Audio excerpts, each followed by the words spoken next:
University Philosophical Society and our last chamber debate of this year. I now invite our registrar, Oliver Kerry, to read the minutes of our last private business meeting. Hear, hear.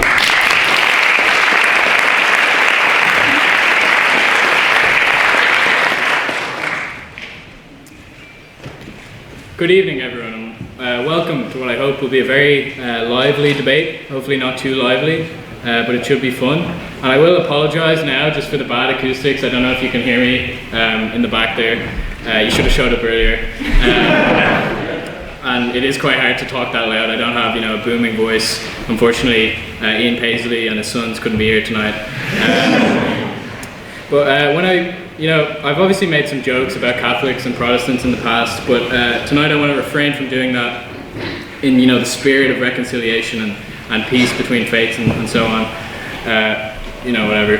But when I read the poster for tonight's debate, this house would untie Ireland. I was kind of confused. Untie Ireland. What does that mean? And I'm sure Kelly, who is our librarian and makes our posters, is now panicking, wondering if there was a spelling mistake or something. But actually, there was no spelling mistake. I'm not dyslexic. It was actually just the poster itself. As my eyes were being assaulted so violently by the poster, I actually just couldn't read properly. But look, there may have been some complaints about the poster, but it is very difficult to create a poster about this topic without offending someone somehow. And while Americans are renowned across the world for their cultural sensitivity, I think Kelly actually made the right choice and erred on the side of caution by just making the poster so ugly that no one would look at it for long.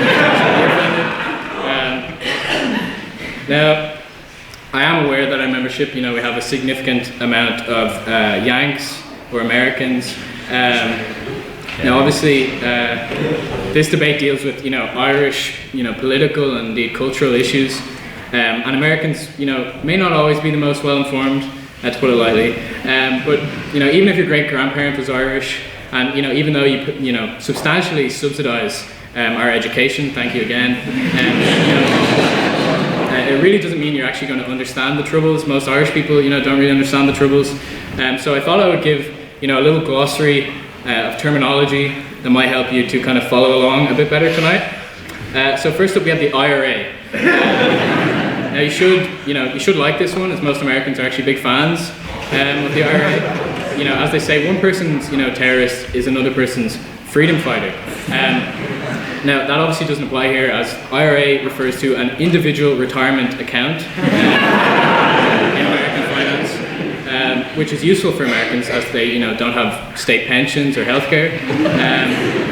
Now, obviously, you have various different types of IRA. So you have PIRAs, OIRAs, RIRAs, etc. It's all very complicated. I don't really understand, but essentially they're just, different forms of pensions. So don't worry about it too much. Next up, we have Sinn Féin, which is an Irish Republican party, obviously totally unrelated to an IRA in any way.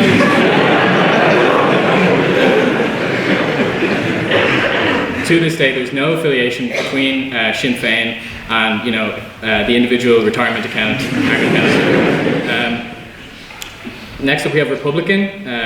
Speaking of Republicans, so this should be pretty familiar to Americans in the audience. It basically refers to a political group or party with little respect for election results that kind of seeks to impose their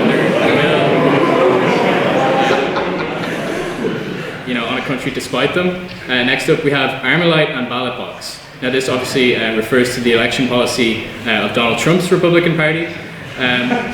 Then we have Irish car bomb. This is, of course, a cocktail with negative connotations. For some reason, Americans don't really understand. You don't actually get them in Ireland. I'm not sure why. We do have, the 9/11 spritz, of course. Next up, we have death squads. Now, this is obviously a touchy subject, but it basically refers to, something quite controversial, which were the new stormtroopers in the new Star Wars movies, which Americans should be familiar with. And obviously those movies got mixed reviews, so I don't want to dwell on that anymore. Then we have Chucky our law. This is an Irish phrase, which translates as hello, nice to meet you. Anyone in Ireland will be very impressed if an American says that to them, especially, you know, in the north, where Irish is less widely spoken, so it will be very impressive there. Then we have West Brit. This refers to Peter O'Brien. And then finally we have Orange Man, which refers to Donald Trump. So thank you.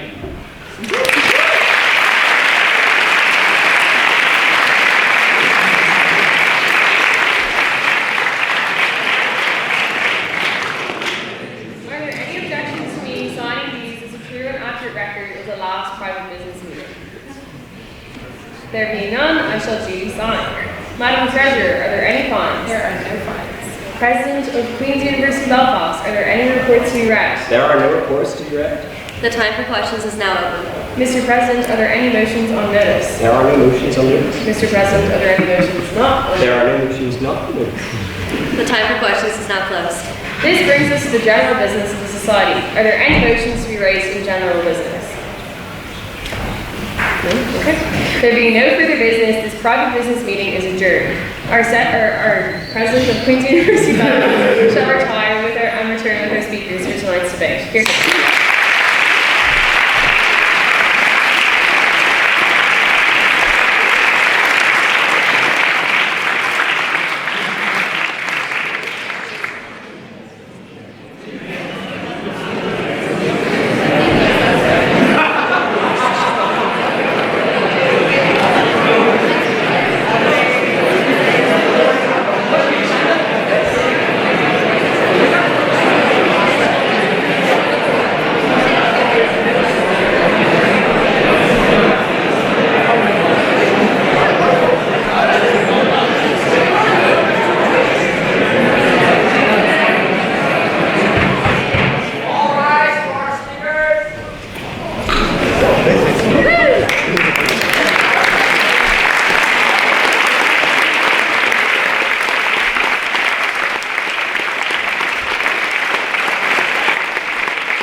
Welcome to tonight's speakers.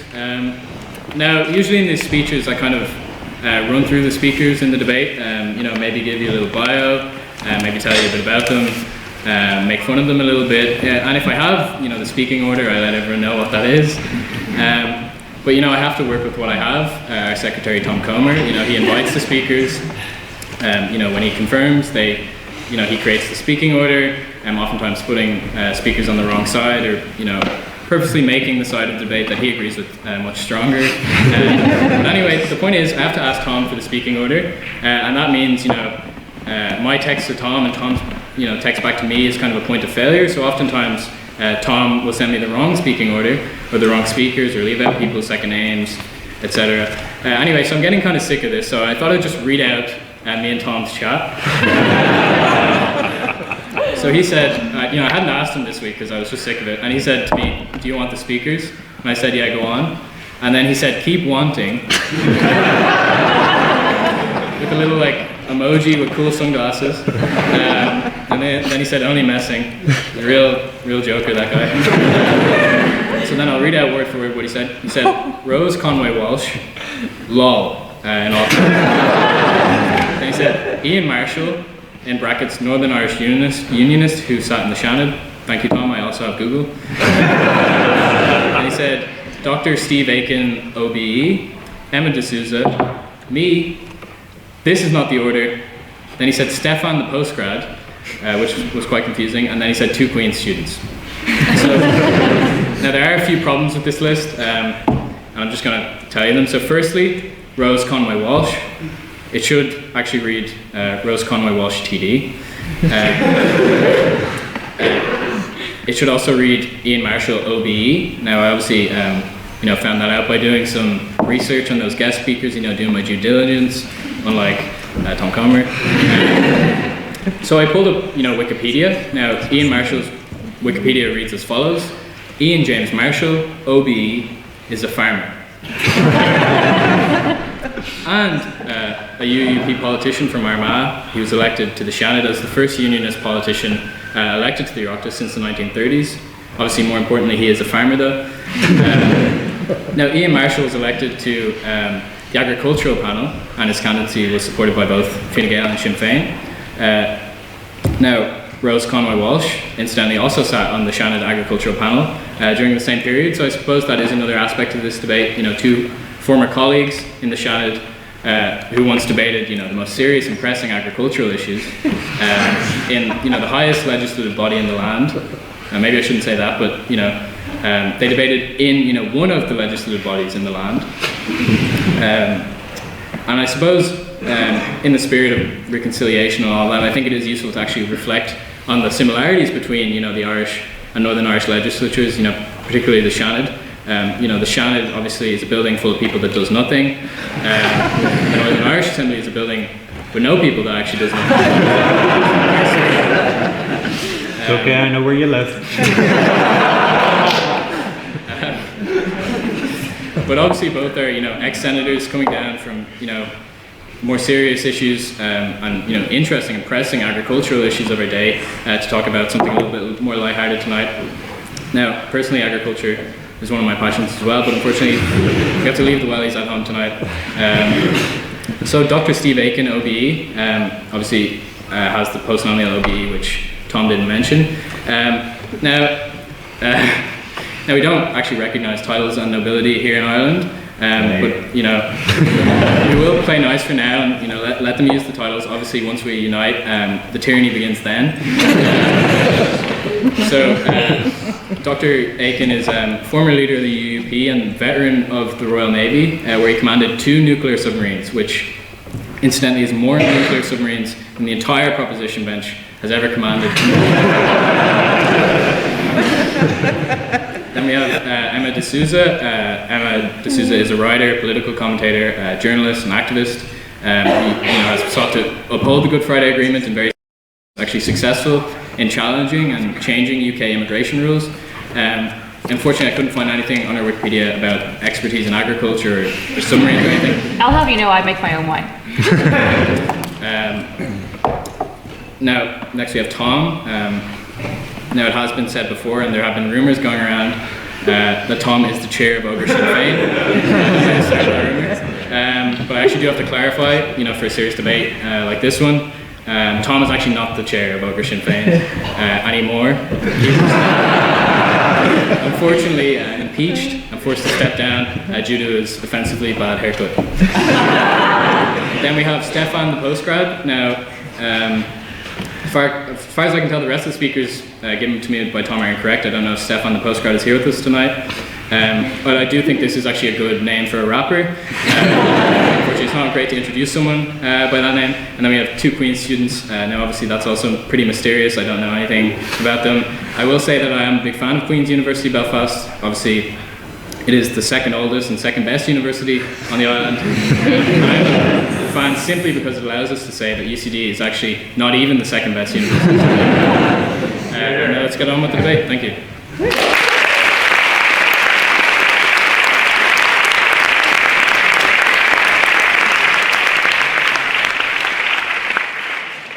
Are there any objections to me signing these as a true and accurate record of the last public business meeting? There being none, I shall duly sign. Everyone welcome to the University Philosophical Society in association with Literific in Queen's University Belfast. The motion that stands before the House tonight is this House would unite Ireland. Standing orders are as follows. Speeches are a maximum of 7 minutes in length and 10 minutes for guests. After the first and before the last minute of each speech, our Treasurer Anna will speakers from opposing sides and members of the opposition are free to offer points of information.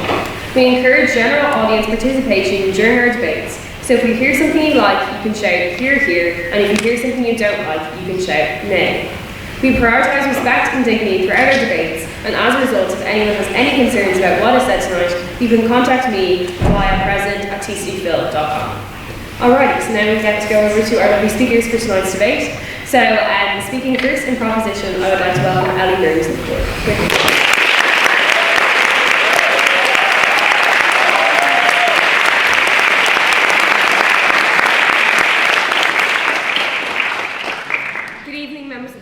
This is quite daunting. I didn't know I was going first, so just get the jitters out of the way. So we are for the side, this house would unite Ireland. I am coming all the way up from Belfast, all the way down here to deliver this debate, this speech, because I believe that we should unite Ireland, that it is time to unite Ireland, and that it is inevitable that we will unite Ireland. And let's get on to why. I do not need to give a history lecture here today about the history of this country. We are all more than aware. I'm sure you have a better education of getting it taught to you than we do, but whatever. I can only be jealous. I don't need to go over it, but Northern Ireland itself is over just over 100 years old, and 100 years of instability and this kind of waiting on doom, you know, the impending day. One community is hoping for a day that will never come, and the other side is wanting it to come sooner, and it just ends up coming into the boiling pots of older generations having such strong opinions, and the younger kids being like, who gives a shit, to be quite honest. But with Brexit, with the protocol, and with attitudes that are changing and cross-community projects that are taking part up north, there is a tide of changing in opinions, and also in the makeup of our country up north, which is the same one. So you have previously had a Protestant majority up north. However, the 2021 Northern Irish Life and Times survey found that it was 43.5% Protestant and 48.7% Catholic for the first time in 100 years. So a state that was made for that to be impossible achieved that in 100 years. And in fact, if we actually look at 2017, there was analysis done off of the 2011 census saying that it would take us 10, 20, 30 years till we reached the proportions we have today in 2021. This track that is said for when United Ireland will the first one be in 2027, as some have thrown out? Will it be in 2030, 2050? It's on a faster track than we realise, and Brexit has only added a lot more fuel onto that train. But why has it added a lot more fuel onto that train? The protocol has shaken us up a little bit up north. We really didn't need that in our time of economic crisis, which I know you share, and I will get on to that because I'm sure the opposition have a lot to say in that topic. But with the protocol, we are in an even better position to unite, and that will help us, both north and south, be economically stronger in the long run. There was analysis done in Dublin City University, DCU, sorry for naming them here. John Doyle argues that the North's current level of subvention, because we're poor, would not carry forward into United Ireland. In fact, research that's due to be published this coming year in June, that the three largest elements in Northern Ireland's budgets are pensions, and that these share the UK national debt and defence spending. However, Doyle argues that most of the money involved in these transfers would not apply in the event of a United Ireland. The cost of the subvention, objectively in terms of what is relevant to the debate about Irish unity, is no more than £2 billion to £3 billion. So you will probably hear arguments from the opposition tonight trying to scaremonger into the we can't afford this, we can't afford anything. No one can afford anything right now.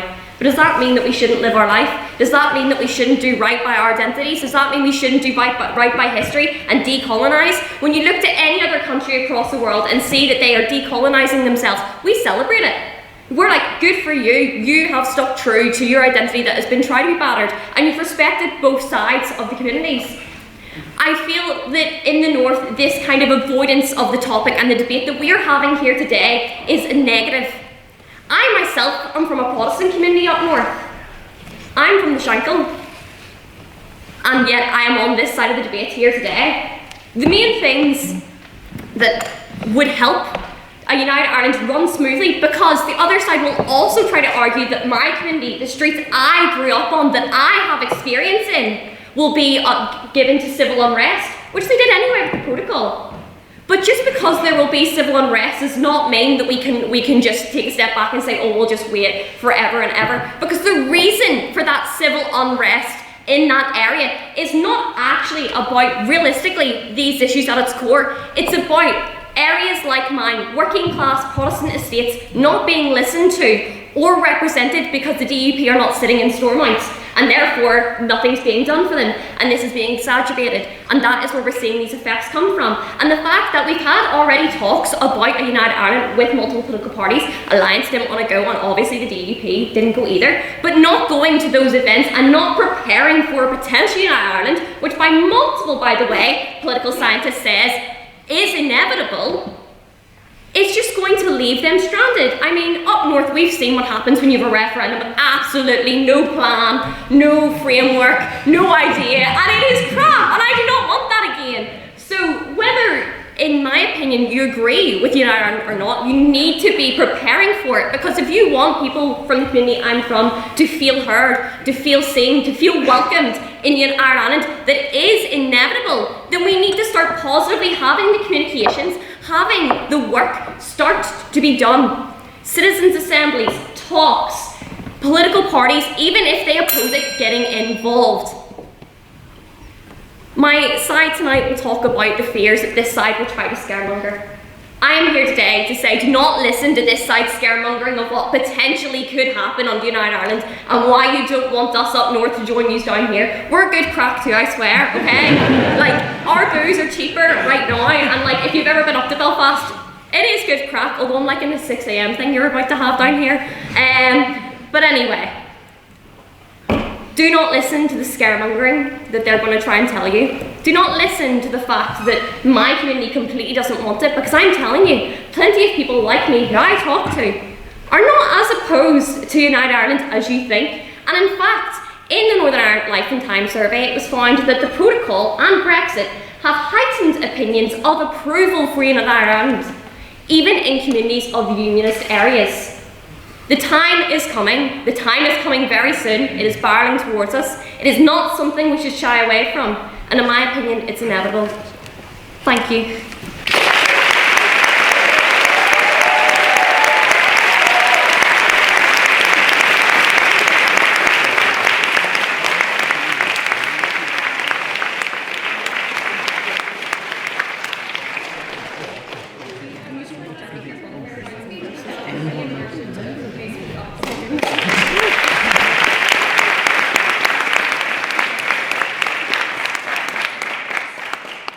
Ladies and gentlemen, members of the Phil and the Literific, it's a privilege to join you tonight for this debate that this House would unite Ireland and run it from London. Oh, sorry, that's not tonight, that's next week's debate. I'm on the other side. I'd just like to say that I feel slightly intimidated, not by the fact that there's so many people here this evening, but the fact that Rose told me her son and all his mates are in the audience. And if I get this wrong, I'll probably not get home.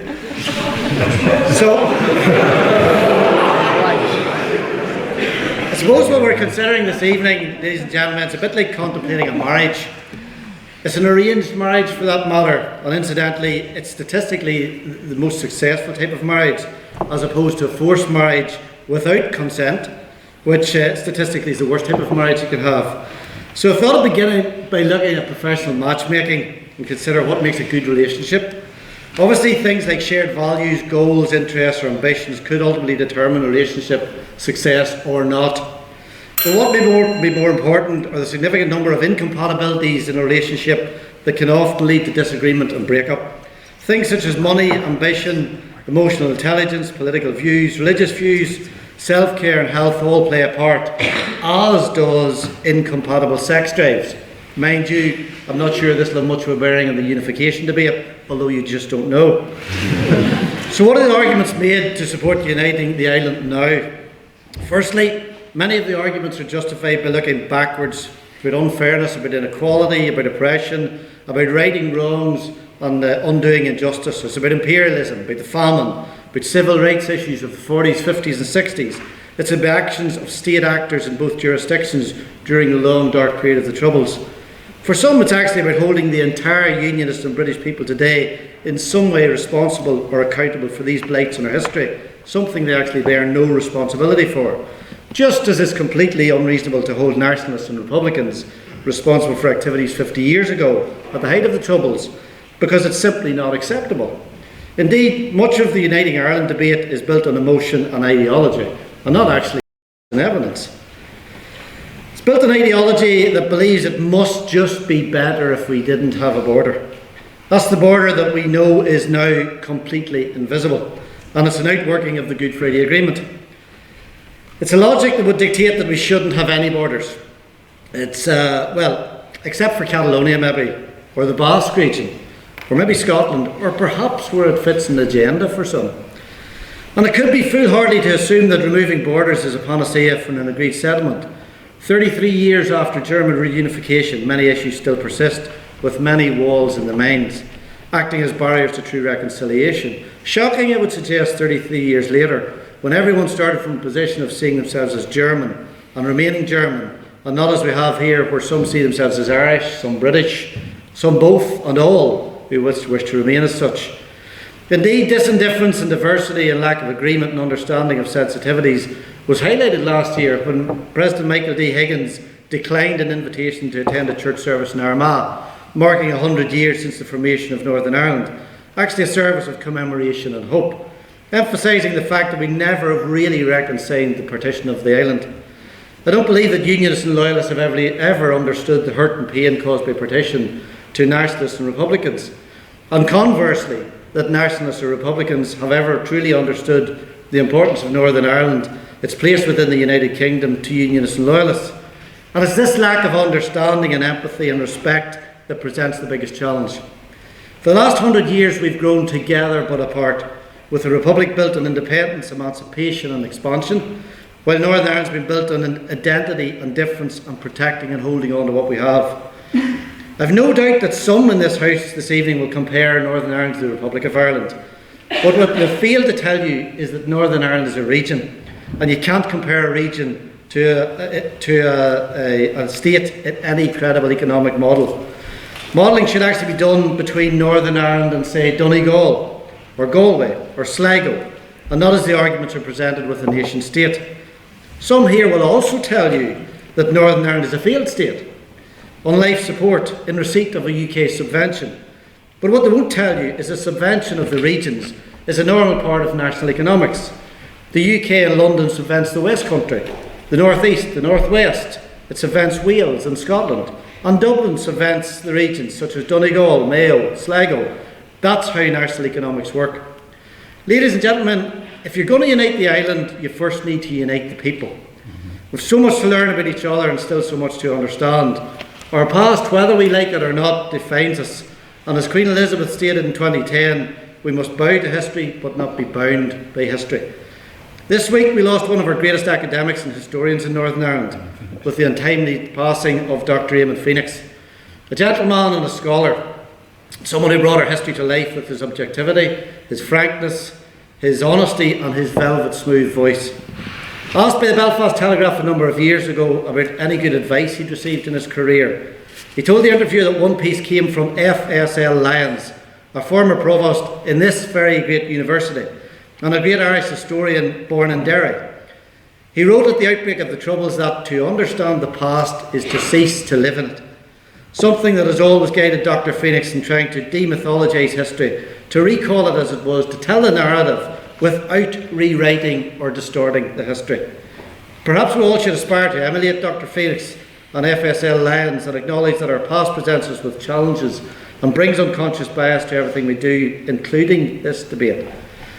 Prior to my election, I was always told that Leinster House was a cold house for unionism, something I certainly found not to be the case. In fact, I made many fantastic lifelong friends and allies in the Seanad, but there's a caveat. Even though it was not a cold house for unionism, I was always an outsider.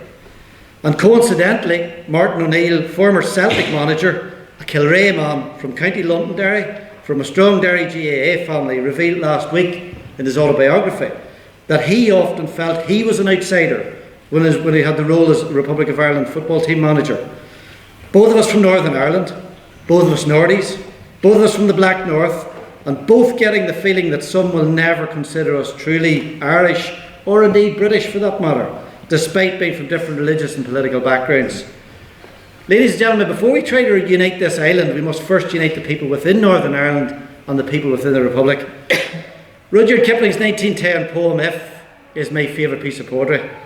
It's about advice from a father to his son about moving through life with composure, always exercising self-control, integrity and humility, and never letting events, good or bad, go to your head. It's very fitting in our politics at the moment, and as Kipling writes, if you can keep your head when all around you are losing theirs and blame it on you, if you can trust yourself when all men doubt you, but make allowance for their doubting too, if you can wait and not be tired by waiting, or being lied about, don't deal in lies, or being hated, don't give way to hating, and yet don't look too good, nor talk too wise. Good advice, I think you'd agree at this time, with composure, integrity, trust, truth, humility, and patience often absent from the conversation. But rather than asking if, I suggest we ask, what if? What if we first unite the people north and south, east and west, across this island and between two islands? What if we deal with reconciliation? What if we have a conversation with open minds? What if we have respect for each other? What if we first make Northern Ireland work? What if we implement all three strands of the Good Friday Agreement? What if we make sure we get this right? The virtues and merits of Irish unity have not been properly demonstrated yet. And little evidence currently exists that would support or guarantee that my children or your children would be better, healthier, wealthier and better off in a united Ireland. Any salesman will tell you sell you something because it's better than what you already have. To sell the unity argument, you need to demonstrate something that's better than what we already have.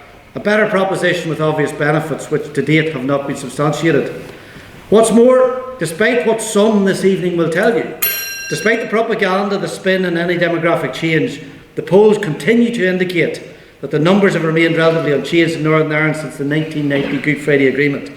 40% still support the Union, 40% still support unity, and there's still 20% that are undecided.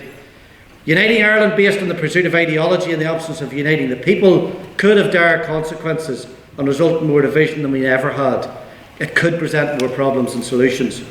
As one TD in Leinster House told me, a united Ireland's a bit like heaven. It sounds like a really great place, but we're just not ready for it yet. I urge everyone to consider carefully what you're really voting for here this evening. If you want something better for generations to come, if you want to fix something you consider to be broken, if you support the Good Friday Agreement and the principle of consent, and you truthfully want this successful marriage, if you really want Irish unity, and here's the irony, that I suggest you vote against this motion. Before you vote to unite Ireland, this House should vote to unite the people. Don't let new nationalism become old unionism. And the ironical truth that after years of ideological struggle, Republicans are becoming the very thing they opposed. Supporting this motion before we deal with reconciliation and respect could be counterproductive and risks pushing Irish unity farther away than ever. Thank you.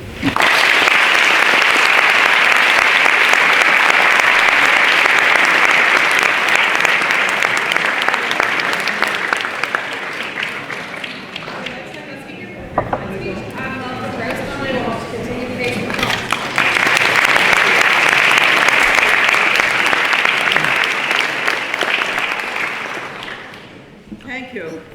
It's great to be here again. Where's Peter? Can't see him.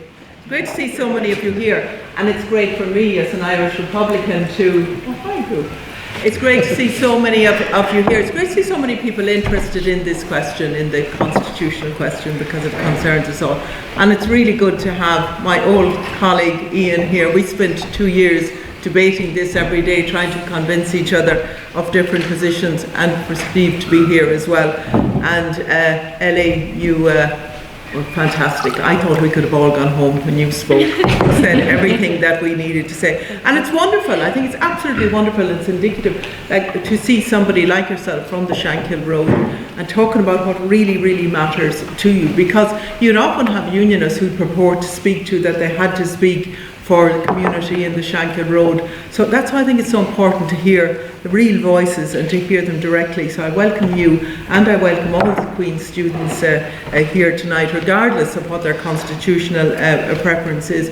But Irish unity means different things to different people. We accept that. We too, and I know Ian spoke about, you know, unity of people. Absolutely, who doesn't want unity of people? Unity of people across this island. We certainly don't differ in that regard. But we do want to be in charge of our own affairs.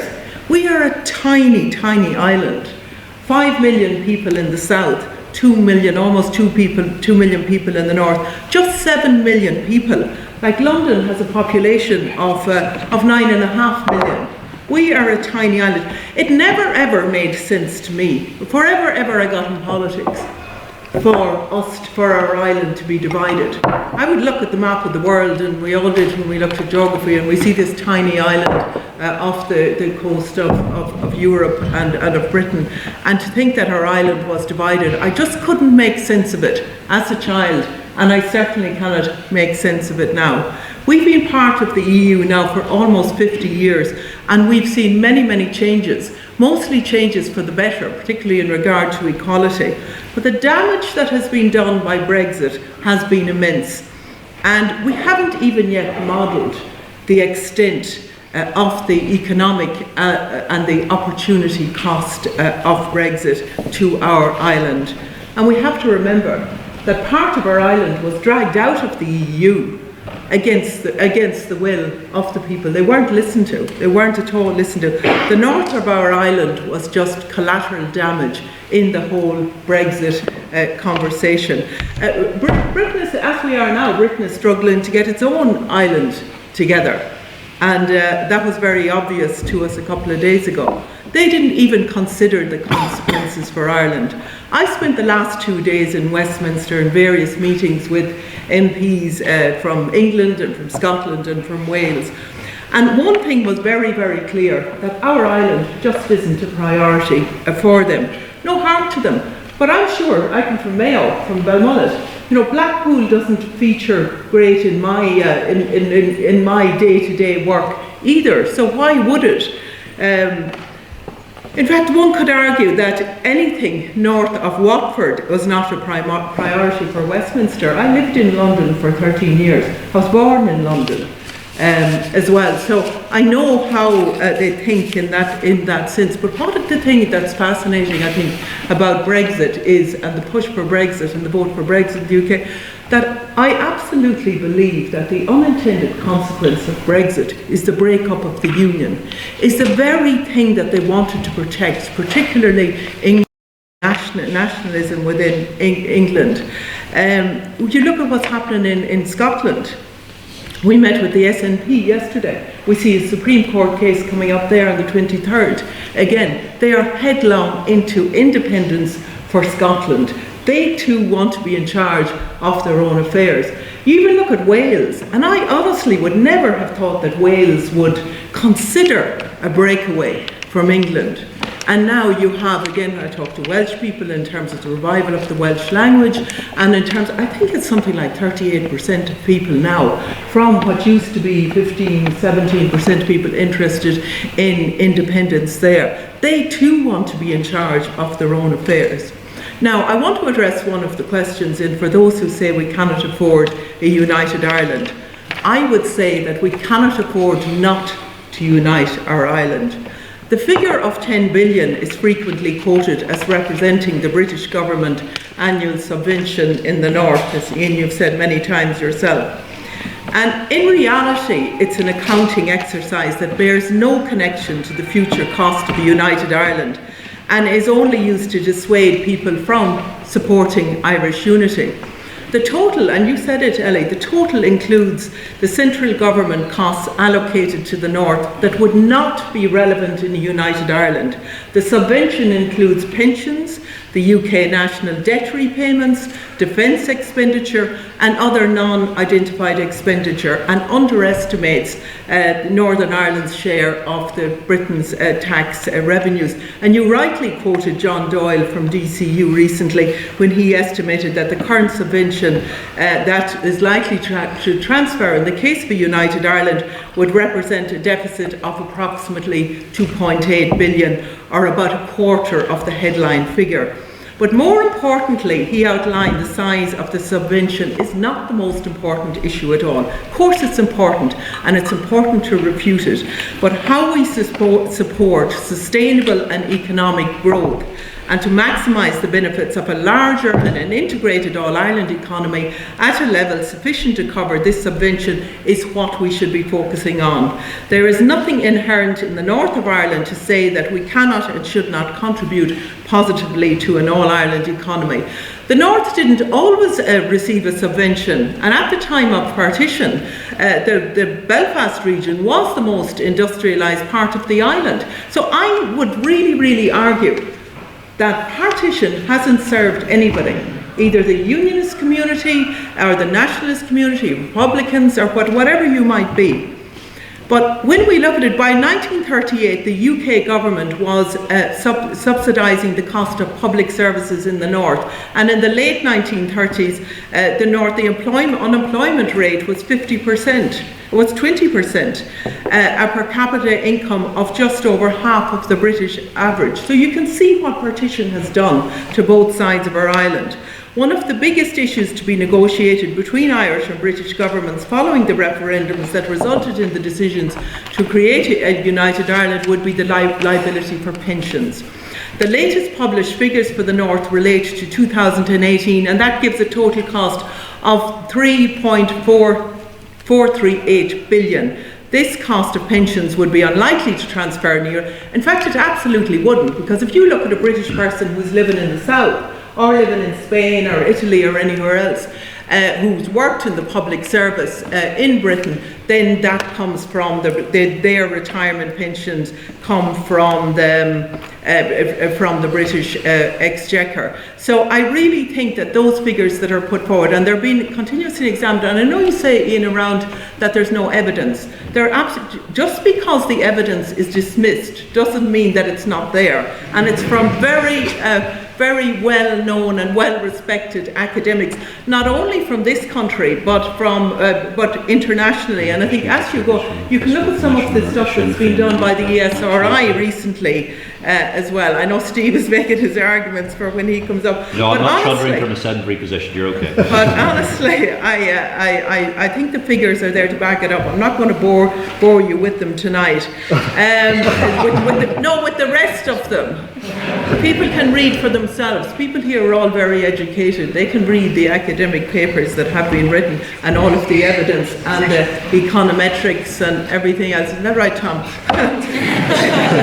To back it up. The other thing I want to talk to you about is health, because I think it's really important. Because one of the things that would be said over the years is that the NHS provides us with free access to healthcare. And I know that because when I came back to this country after accessing the NHS in London, I was quite shocked at how much you had to pay to go to the doctor and how much you had to pay for your prescriptions.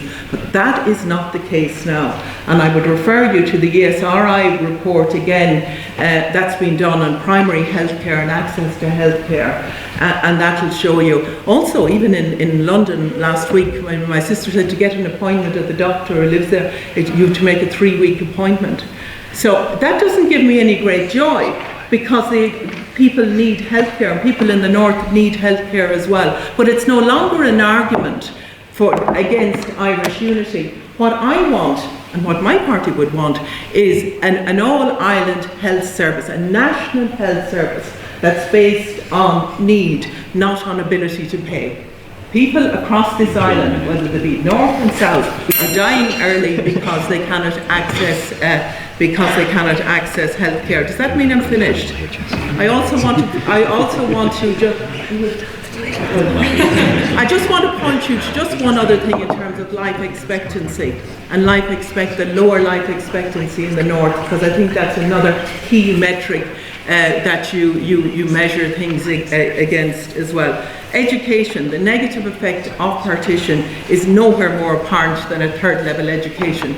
The low number of cross-border enrolments in 2020-2021 academic year, students from Northern Ireland made up less than 1%, 1,624 third level enrolments. We are making it impossible for people to access education, third level education across the island in the way that we need to. And that is having an impact on productivity, on economic growth and of everything else. We need an all-island third level education system that people can access and that people can make the right choices on. I have much more to say, but also I would just say in terms of third level education, I just want to say it's not only the educational attainment, but in terms of peace and reconciliation that we need across our island, third level education plays a key role there. We want a united Ireland, not only because of the people who died for it or what was set out in our proclamation, but because it makes absolutely economic, social sense on every level to have our island back together again. And I really hope that I will see it in my lifetime and that you will see it as well, Ian and Steve and everybody else.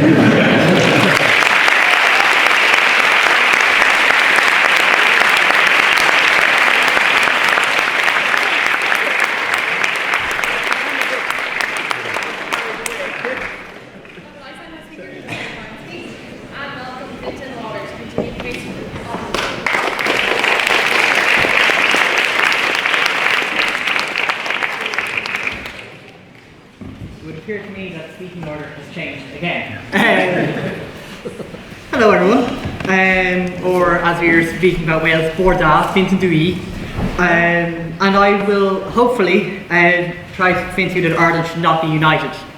Certainly, at least not for now. And why, you ask, why someone with such a Republican name is speaking against Irish unity? Well, I hope, given the background of my fellow speakers, this might get me an OBE. You also may ask why I'm dressed like some sort of business wizard.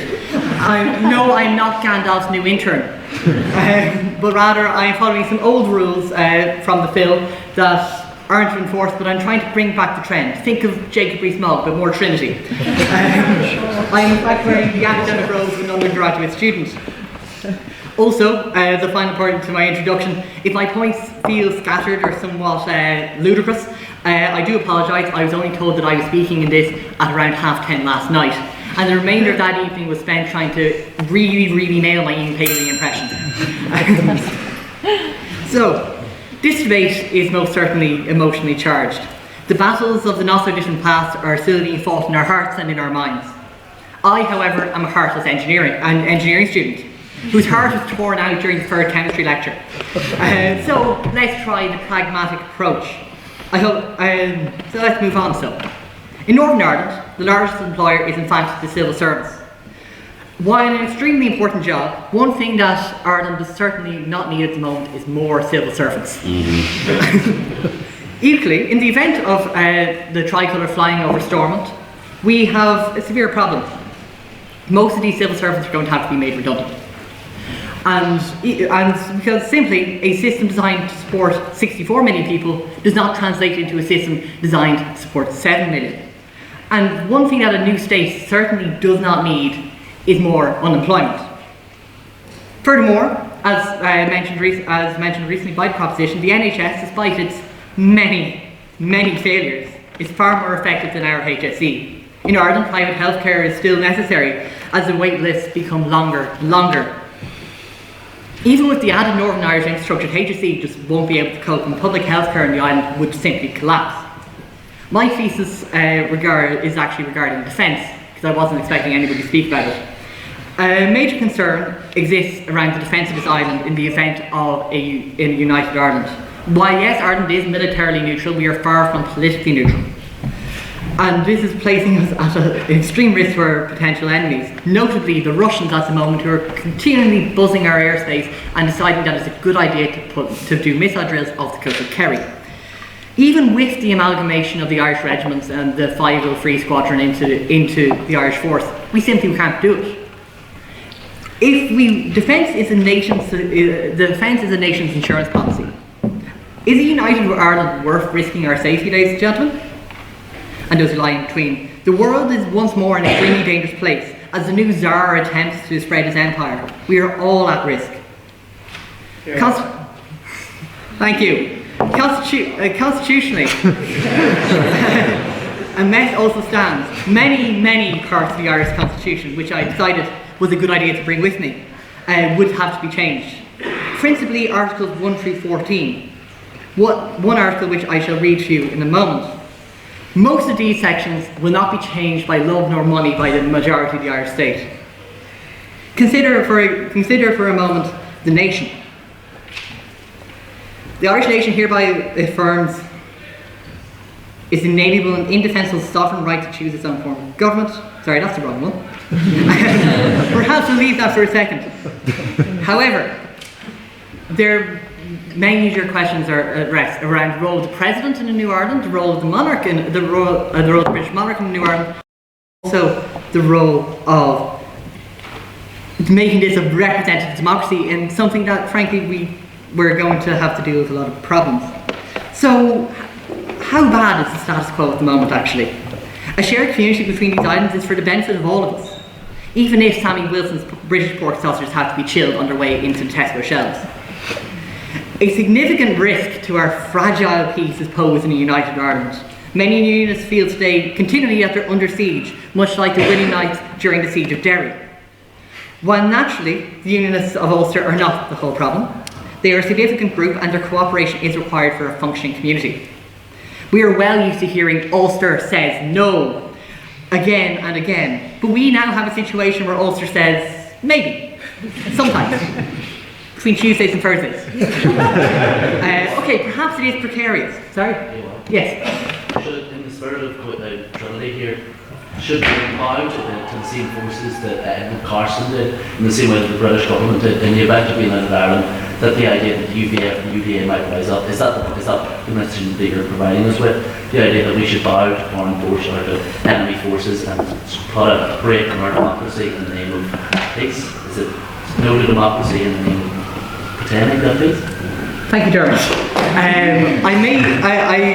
We have two communities on this island, and one of these communities is somewhat loyal to the British monarchy, and unfortunately we're going to have to put up with them.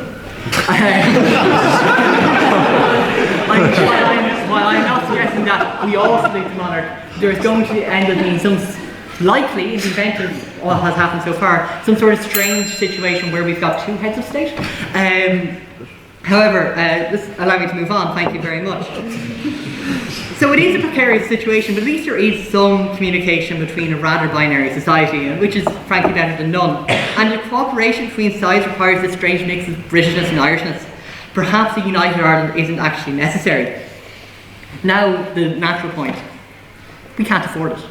Ireland as a state is struggling at the moment to provide the most basics of needs to its citizens. And I doubt that adding on another 2 million people, even with their infrastructure, could actually allow for us to provide a proper solution. Perhaps two governments are better than one in this case.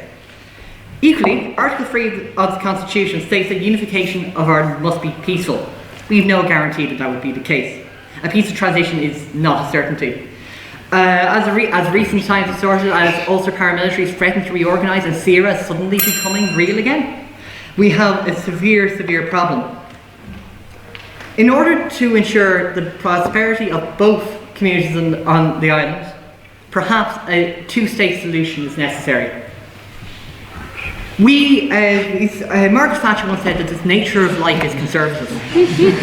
I knew this was going to... So, consider for a moment getting on a plane with a pilot with questionable qualifications. Yes, the plane may be fine. Who knows, it might go to somewhere extra. Rather, we can deal with a path to prosperity that we already have and allow for us to prosper together. Thank you.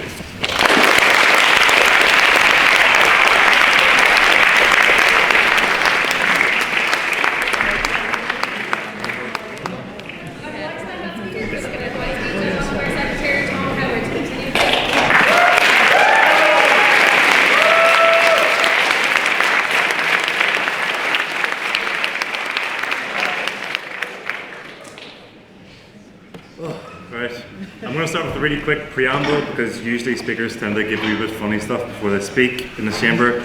Apparently that's things that are done. I wouldn't know, I don't normally go to these debates. I'm more of a fan of the hist, you know. I love being 10% of the audience, really in the atmosphere, you know. Makes you really feel wanted, you know. Anyway, I need to clarify a few things before I start. In this chamber, week on week on week, since the start of the term, I have been degraded. I have been defiled. I have been embarrassed by this very man behind me. I just need to clear something up once and for all. I have not, am not, and will never be a member of OBE Sinn Féin. So yeah. So my name's Tom, for anyone who doesn't know, and I come from the greatest city on earth. That's right, and we heard the accent and thought, wow, Mr. Worldwide. I am an international student. I come from the wee apple. I come from the city that sometimes sleeps, the Venice of the North, a sprawling urban metropolis on foothills of the Moor Mountains, the Rome of South Down, the place where the chicken fillet roll was not invented, but it was perfected, the real NYC, Newry City. So yeah, emphasis on city, 1 cathedral, 2 shopping centres. Okay. But anyway, on to the speech. So Northern Ireland is known for a couple of things. Van Morrison's music, emphasis on music. George Best's footballing ability, emphasis on footballing ability. And the greatest peace deal the world has seen in decades. If we define peace and success as the de-escalation of political violence, the North has done exceedingly well.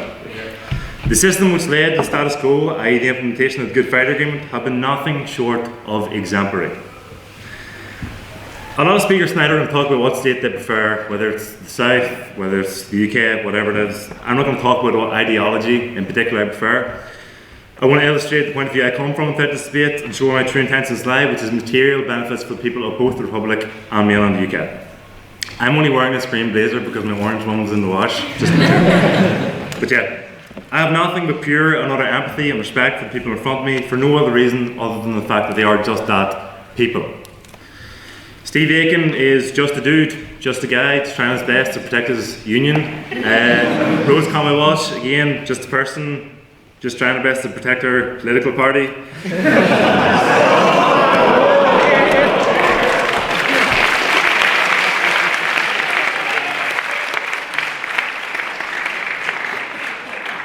Yeah, so we have to come from a point of empathy when dealing with this issue. Despite the motion's wording, I don't think it's a binary issue per se. There's lots of different systems of political representation we could have. In the event of United Ireland, we could have Storm still out in operation, Storm not in operation. There's a multitude of different organisations politically.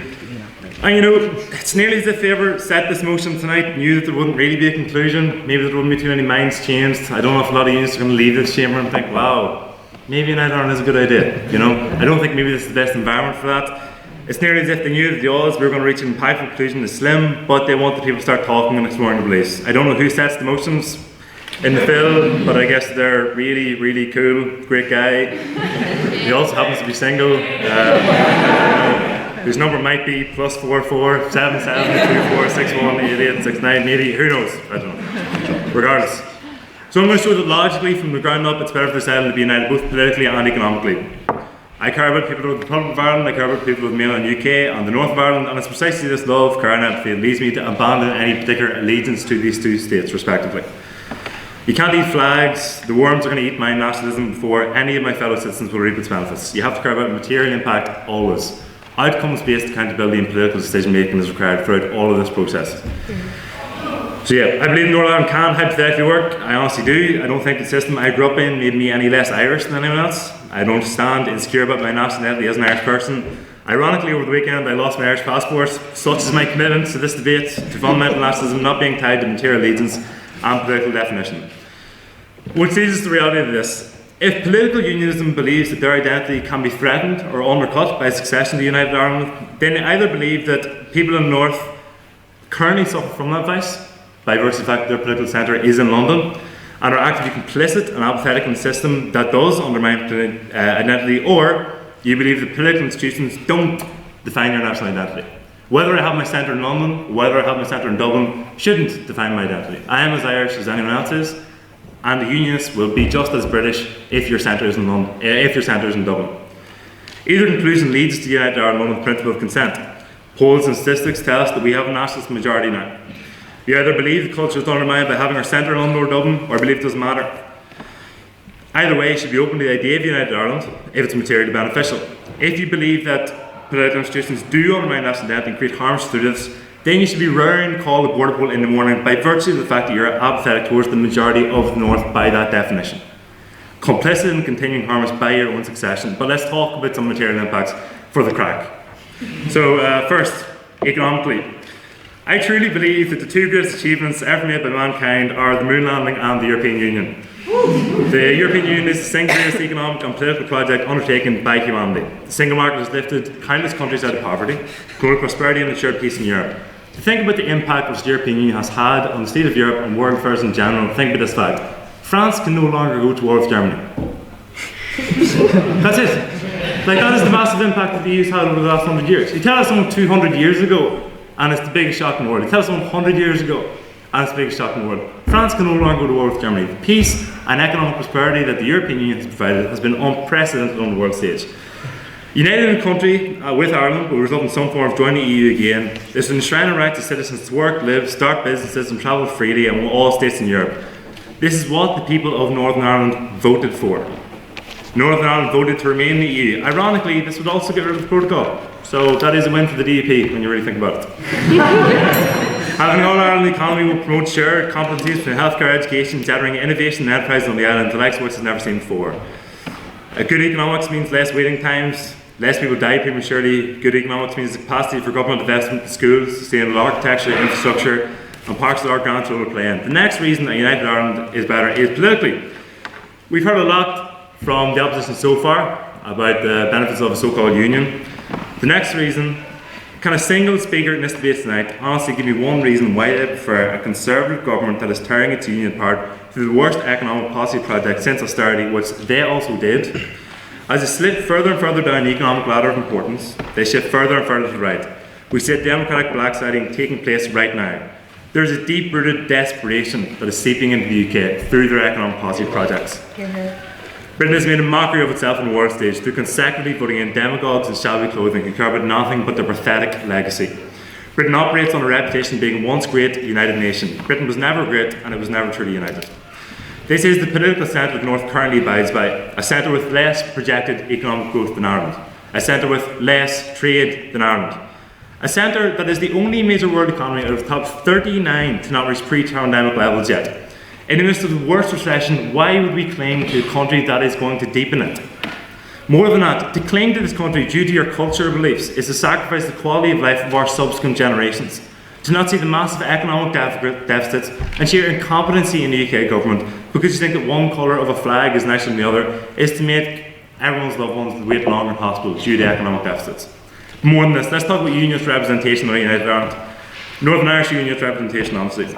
If we hold a thought in our heads, the culture isn't an issue in this debate, since political establishments don't define our identity. Case in point being Ian Marshall, a unionist politician who sat in the Shannon, didn't see any problem with it. Why are these going to United Ireland? The answer is incredibly simple. Given unionism, unionist parties in the North, percentages wise, will make up a larger percentage of government in United Ireland. Their views will be more represented on the United Ireland than they currently are in the UK. I believe that unionist parties, and you can disagree with me, Steve, I believe they're not one policy parties, which means that if you're more likely to achieve your manifesto through influencing legislation in chambers, through opposing legislation in chambers, through proposing legislation in chambers, because you have a higher percentage of your politicians being represented, because you have a higher percentage of the population, then surely you should believe that under United Ireland you can do more good. Anyway, let's be ridiculously explicit here. So support the status quo is really, really bad, obviously. All my adult life I have had little to no political representation because of collapsed government. The government post-Good Friday Agreement has been collapsed for 37% of the time. We are tied to a state shifting further and further towards isolationist policy, a state that never cared about the North in the first place. But let's think about this. If we lived in a world where Ireland was already united, would anyone make the argument for the 6 counties in the North to join the EU? Would anyone honestly look at the Conservative government in the UK and turn around and tell me, yeah, let's join that. Let's get involved. That looks deadly. Unreal. All the waiting times, that's class. Go for it. No one would say that. Uniting the country cannot be viewed as a win for nationalism. It's not going to be viewed nor celebrated as such. It's a win only if it goes on to benefit the people of this Ireland. It's an opportunity. It can go sour and it can be ruined. I care more about representation for and impacts on the people of the North than I do any abstract idea that I have been endowed with through the lottery of being born in a certain household. I believe in United Ireland because of that reason. I've outlined why a united country will be better for the people of the North, economically and politically, and I've also outlined and demonstrated how the policy and acting power of Northern Irish unionism would be graded on this system. I'll conclude with this. Sorry, Alan, I know you don't know about it. Despite the fact that it will be lawmakers, courtrooms and politicians who will challenge,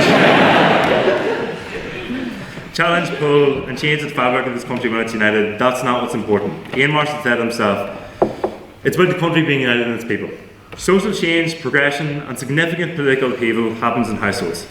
Constitutions have to change around dinner tables before they truly change in courtrooms. Change starts at home and ends with politics, never the other way around. Ireland's greatest ever politician once said, difference is of the essence of humanity. Difference is an accident of birth and it should never be the source of hatred nor conflict. Let's not allow accidents of birth and cultural differences to halt material progress for a bit.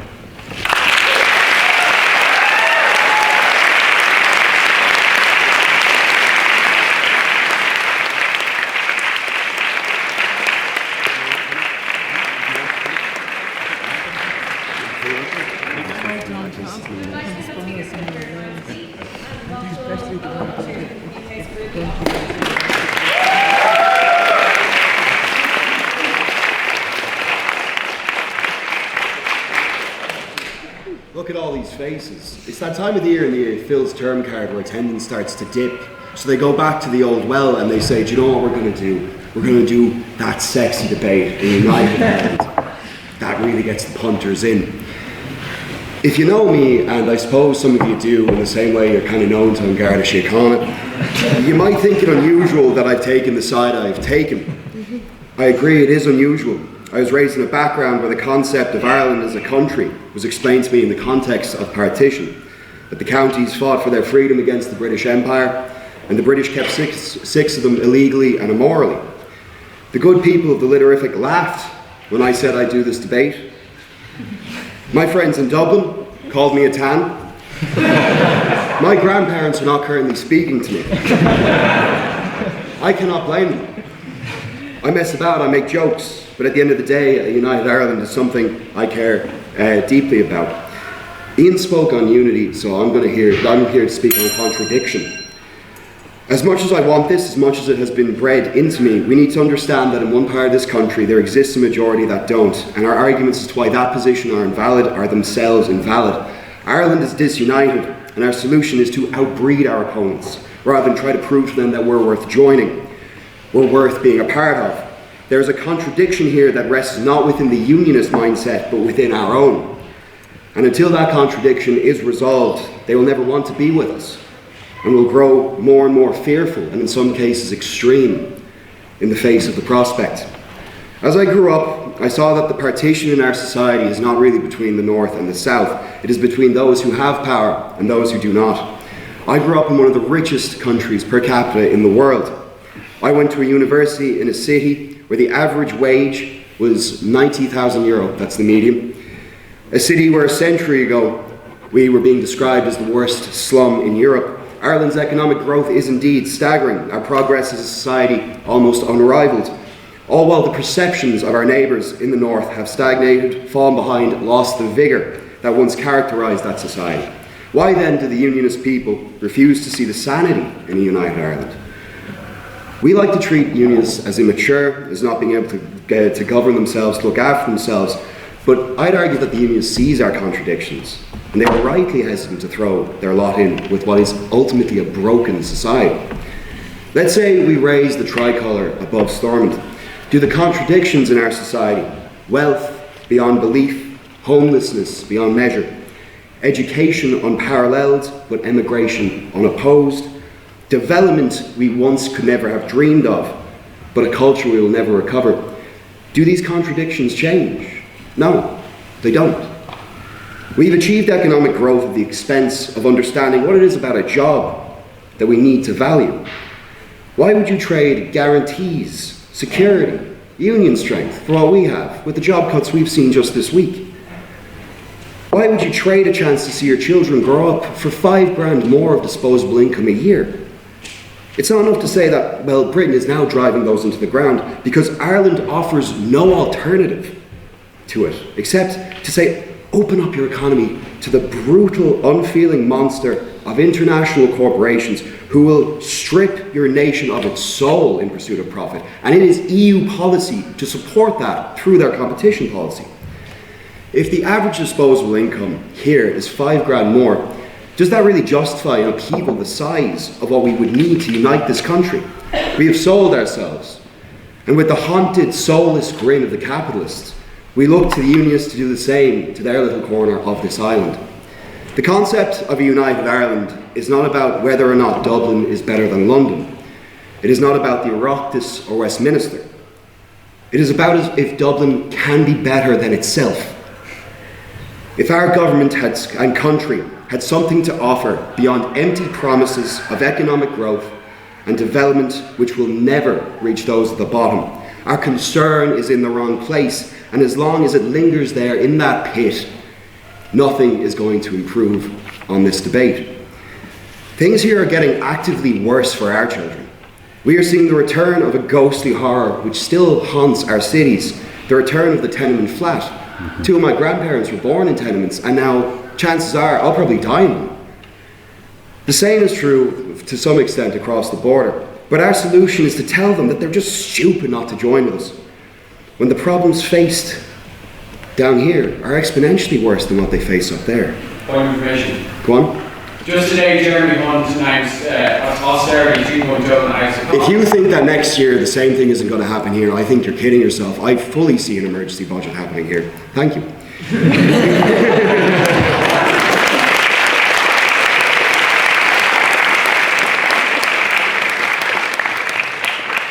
Our argument here needs to pivot. We can no longer tell people how things could be better. We need to show them how they will be better. Tom spoke of material benefits, so let's talk, baby. A united Ireland will not make things better for people in the Shankill. It won't make things better for people in the Falls. And do you know how we know this? Because an independent Ireland did nothing to improve the conditions of people in the Liberties or in Sheriff Street, a community that no longer exists.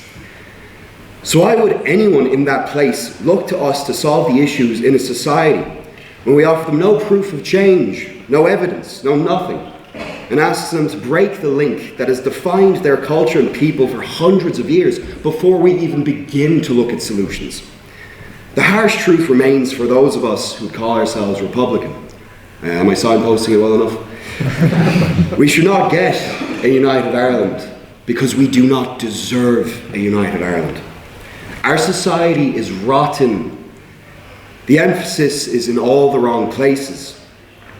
The unionist gains nothing from a united Ireland. Nothing worth losing their identity for. We can't give them our identity. We cannot grow the definition of Irish to include those who have an affinity for the monarchy. We sold our identity at auction. We sold it so that we could afford creature comforts and consumers markets and things that are just ripping out any trace of what we once had. Until we face these contradictions within ourselves, uniting Ireland gains us nothing and costs the Northern Protestants everything. The question is not whether or not we should unite Ireland. It is whether or not we are capable of uniting ourselves and resolving our issues. If we can do that, maybe then people in the North will begin to look south for solutions to problems. But until that day, we're doomed to face another reiteration of this tired old debate, just as we have for the last century. At least the Phil will be grateful. Thank you.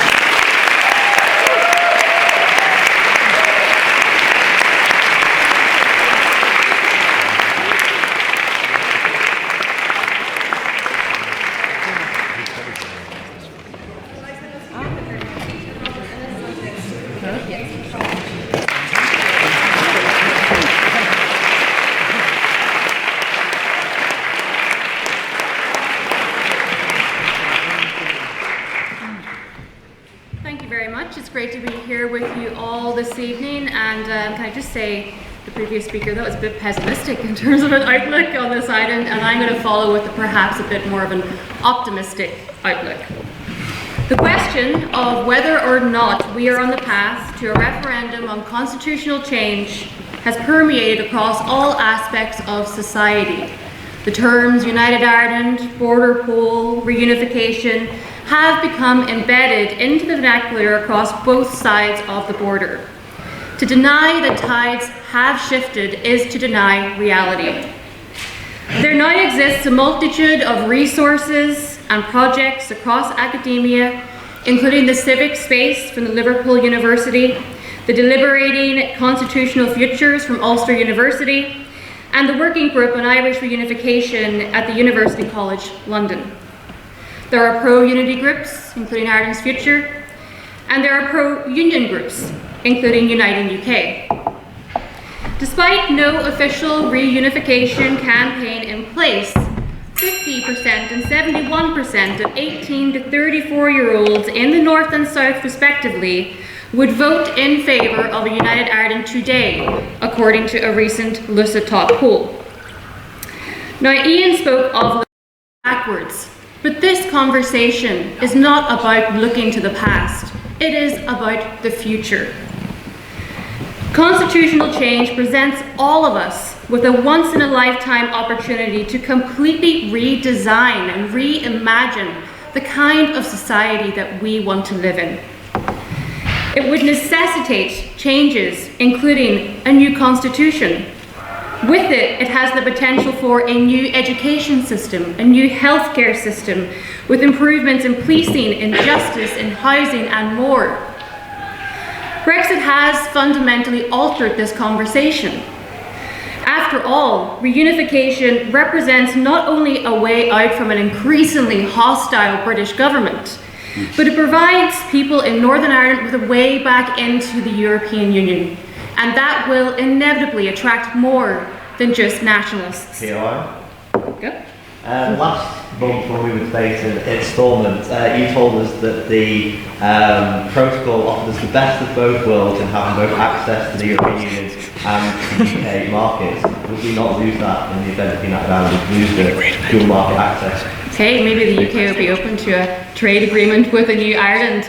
But on your point about the Northern Ireland Protocol, it does raise some questions that unionism does not see the potential economic benefits. It's an economic benefit with the Northern Ireland Protocol, and strategically it would make much more sense to support that than to deny it. But yes, so just going forward, there is no cap, no limit to the possibilities and opportunities that a new Ireland can offer. It could provide us with a healthcare system that is free at the point of access. It can give us an inclusive, modernised education system that harnesses the best practice from both jurisdictions. It could give us a decentralised government, a thriving all-island economy, a new flag, new cultures and traditions. It could even give us the best of all the breakfast fries, the best of the Irish, Ulster and British in one. We could have both potatoes. We could have dairy milk from the south because the northern one's not. And we could, dare I say, even have trains back in Fermanagh. And I suppose the other 5 counties that are missing any rail infrastructure might get them too, but Fermanagh first. Constitutional change is an opportunity to create a progressive, rights-based society that embraces a more inclusive concept of what it means to be Irish. No, it won't be the same Irish state that you have today, but that's not a bad thing. There are systemic problems in both jurisdictions, and this gives all of us a chance to have our say on changing it. There are those on the opposition benches that have spoke of the NHS, as they often do. But the reality is the UK has the worst healthcare access in Europe, largely due to the long waiting lists. And it has created a 2-tier system where often people have to go for private healthcare in order to actually get seen. Eoin? Yeah? Does the same issue not exist here? Well, actually, the research shows that the Irish state has better healthcare access, above average in the European Union. So,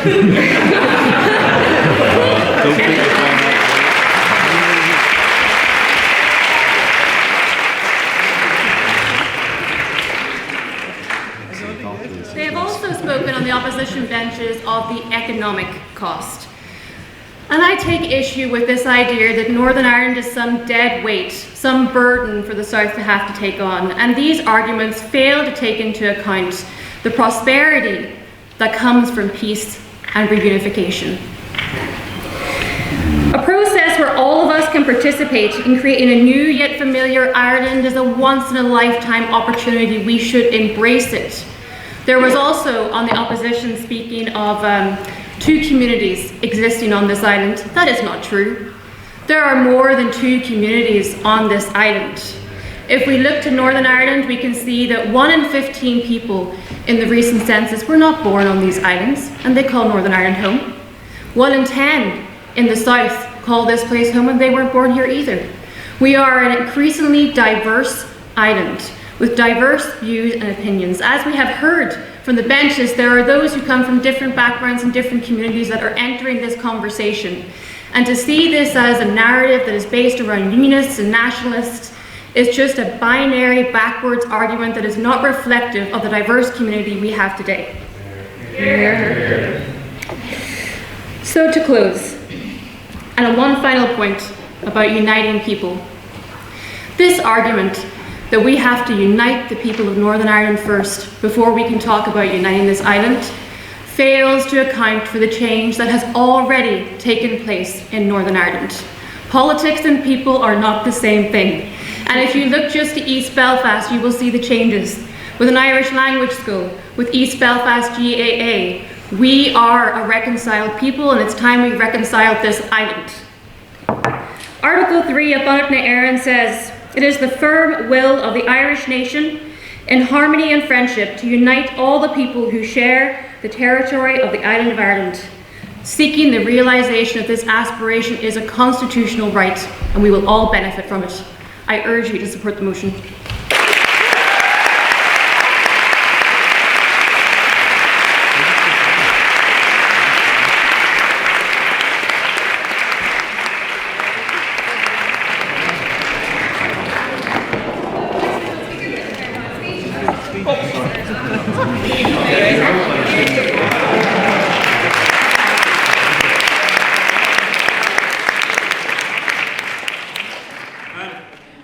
Ladies and gentlemen, it's great to have this opportunity and come to speak to you. Because as you know, I'm a member of the Legislative Assembly, and one of the things we don't get to do is talk to anybody. As a matter of fact, what we seem to spend most of our time doing is doing sound bites on radio and TV. And it's great to actually have a proper debate when we're talking about the real issues. And as you can see here, I have a big pile of paper which I'm not going to use, you'll be glad to know. Because I think all the arguments have been made by both sides. But I want to take you on a journey. A journey about what our island, or more importantly, our islands, can look like. Now, first things up, I'm going to tell you a couple of things that might shock you. The first one is I'm a unionist. Yes. Second one, wait for it, I'm not a Tory and I never will be as long as my proverbial points downwards. Indeed, I think I'm probably one of the first unionists who's ever voted for Keir Starmer to be the next Prime Minister of the United Kingdom. Because actually, I agree. The Tories have made a complete and utter hames, Ulster Scott word there by the way, a complete and utter hames of trying to sort out where my nation, the United Kingdom, is. They have abjectly failed over the last decade. Another fact that might surprise you, I voted to remain. I was part of the Remain campaign. And I remember the day when I was standing outside the polling station, and up to 6 o'clock in the evening, there were young families coming up to me and saying, "Steve, just right, we need to stay in because it'll be a complete disaster if we go." And I says, "You're quite right." After about 6 o'clock in the evening, it was like something like out of the village, out of the damned. Because people were moving slowly, and they're moving slowly because they're of a certain age, and looking at me, I'm probably closer to that age than most of you are. And every one of them were coming to say, we need to leave the European Union. People in farming communities, we need to leave the European Union because of what they're doing. People in the Shankill Road very clearly saying, we need to leave the European Union. And I said, no, do not. We should not be doing this. Because it's going to fundamentally undermine the relationships across these islands. Now, I started off, when I left the Royal Navy after 32 years, I was the Chief Executive of the British Irish Chamber of Commerce. That organisation was set up to build the relationships across these islands. The €1 billion worth a week trade that went back and forth between the Irish Republic and the United Kingdom. And from that, we actually developed good relationships. And the relationship I remember most is having just had bowel cancer surgery, which was sorted out by the National Health Service, by the way, within the 62 days it was supposed to be, at Antrim Area Hospital. It did exactly what it was supposed to do when it was supposed to do. I couldn't get the same healthcare in the Irish Republic, by the way, where I was working at the time. So I have a personal interest in the National Health Service. But I went in April, and we were sitting in Windsor Castle, and I was presented to the Irish President and to Her Majesty the Queen. And round that room where what I saw was the future of Ireland. Because it was north, south, but it was also east and west. It was about trying to make our islands work better. And I remember, after numerous glasses of very nice champagne, I shall say, I remember walking out onto the grass of Windsor Castle and saying, what could possibly go wrong? It did. The relationships across these islands are not good. They are fundamentally broken. The even reason why you have all turned up to listen to this debate tonight is because of Brexit. Because if it wasn't for Brexit, we wouldn't be in the position we are. But we are where we are. Now, 2 years from now, honestly, I think we'll be in a position where we will have a Labour government, please. And on the second point, when we do that, the United Kingdom will be back into some form of Norway plus or some kind of single market access. The problems of the protocol will have gone. But what will not have gone is the breakdown of the relationships we've had across these islands. We need to fix that. We need to fix that by recognising that we are interconnected, intertwined and interdependent. I used to be the Chief Executive at Dublin City University, and I used to talk to people in the business school and say, where do you want to go? Oh, we want to go to London, or we want to go to Manchester, or we want to go to New York. Why do you want to do that? Oh, because we want to be part of, every single one of them want to work for PwC. Why? I have absolutely no idea. And please do not tell me anybody here wants to go and work for McKinsey's. It is a blight on our island, this sort of attitude towards it as well. But the reality we have to realise is that we are all interconnected peoples. There is a British identity on this island. There will always be a British identity on this island. But what is more, we need to recognise, both north and south, that British identity has to be given agency. So what is so fundamentally different between the rights and values of a British citizen or an Irish citizen in Northern Ireland? What is so different about what we can achieve and what we're capable of doing? What is so different about trying to make our island work? But the only way we can make it work effectively is we deal with it in the north, south and east and west dimensions. And some of the things I don't hear being talked about. We have a major war on Europe. The United Kingdom is part of NATO. We are helping to defend the Ukraine.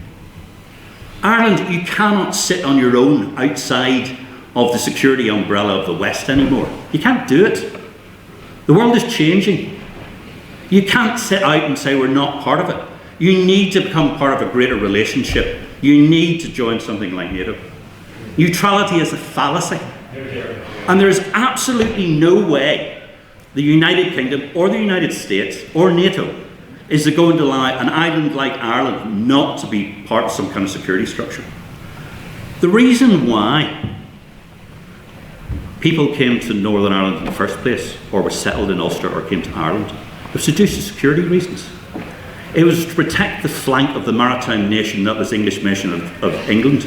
But right now, there's cables going underneath the Atlantic Ocean coming into the coast of Ireland that are unprotected.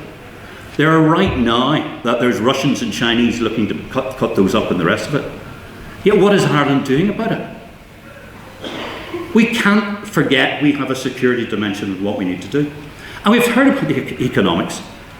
And, you know, it's great about the economics because you knew I was the chair of the Finance Committee. And it was great because Conor Murphy was the Finance Minister. And he did something I never expected a Sinn Féin minister to do. He actually got an independent group to look at the finances of Northern Ireland. We had the Fiscal Commission and the Fiscal Council. Please look at the documents. They're about yay thick. And the really interesting thing about them is that they actually tell the truth track, the real story. How much does Northern Ireland PLC cost a year? 33 billion. How much, when you take about defence and all the rest of it, you take those things out of it, how much does it actually cost? 26.8 billion. How much is our tax take? 19.8 billion. Look it up. Those are the figures. There's a 10 billion difference. But for a country like the United Kingdom, where we've got 3 trillion, I say that again, a 3 trillion GDP, we're the 5th largest economy in the world. We are 67 million people. That's, you know, that is an accounting error.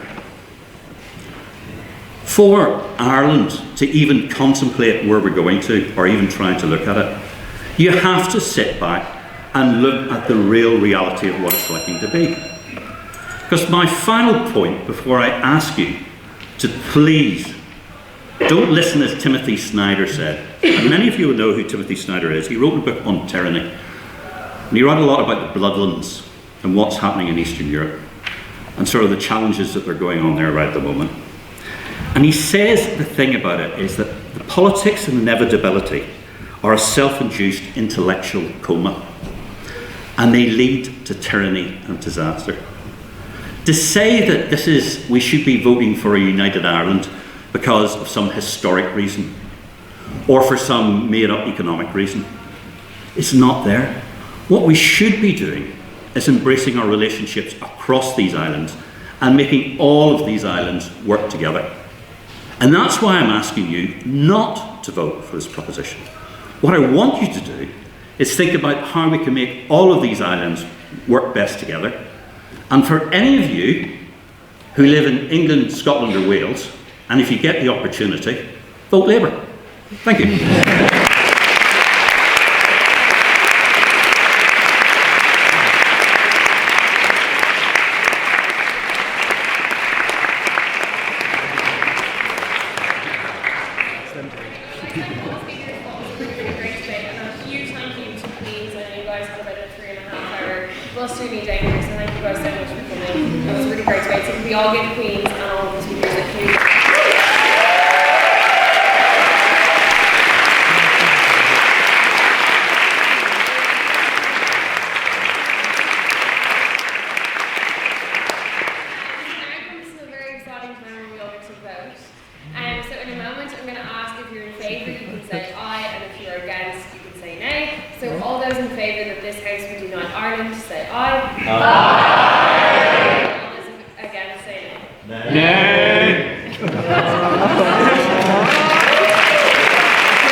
One person. Advice and more, and that will be taking place now.